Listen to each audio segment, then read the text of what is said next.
Pensionisti Lutfi Paja nga Lushnja shprehti revoltuar ndaj pushtetit dhe pushtetarëve të këtyre 35 viteve të fundit. Ai kritikon klasën politike shqiptare duke deklaruar se sipas tij keq qeverisja, korrupsioni dhe mungesa e mundësive kanë detyruar mijëra shqiptar të largohen nga vendi në kërkim të një jete më të mirë. Paja thekson se emigrimi masiv ka sjell pasoja të rënda sociale dhe ekonomike për familjet shqiptare dhe për vetë ardhmen e vendit. Gjithashtu ai shpreh mbështetjen e tij për protestat qytetare duke i konsideruar ato një mjet demokratik për të ngritur zërin kundër padrejtësive dhe për të kërkuar më shumë përgjegjësish nga qeverisja.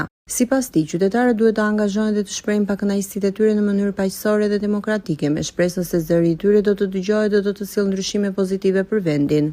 Protestat që bëjnë qytetarët, jo vetëm këta që ndodhen në Shqipëri, po dhe gjithë mërgata jashtë në gjithë Europën dhe Azinë, që janë mobilizuar, po pa pak se dynjaja, na gjithësisht ka mundësi, kur flitet që populli e gjykatës më i mirë, me qindra mira e pas kanë gabim, vetëm Rama e pas ka mirë. Po si jo nuk i dëgjon dhe në vetë bëj ato kritik, edhe të nxjerrin konkluzione, pse kanë dalë këta protestues, një diçka kanë,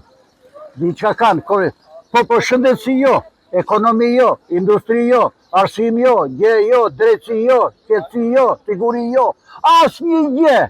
Po nuk bën konkluzion, ka shpërthyer vjedhjet në atë 4 anë. Shisë nxjerr konkluzion për këtë. Qa nuk përthon protestuesit? Shi rrugët me të mbosh, shqiptarët morën detin, uqit me gëzof, po grabisin pushtetin. Qa po bëjnë teatr, tër natën të 2 vjedhin, në të njëjtën vatër. Njeri mbavthesin, tjetri bereqetin, kriminalit po shkatrojnë pushtetin. Dhe Edi Rama hashat e bendia nuk i të retrurit. Po thot si investimet do ben. Po shihet se që nga privat, edhe ta shefën tokën t'ja jap Izraelit. Po shtok shqiptarere.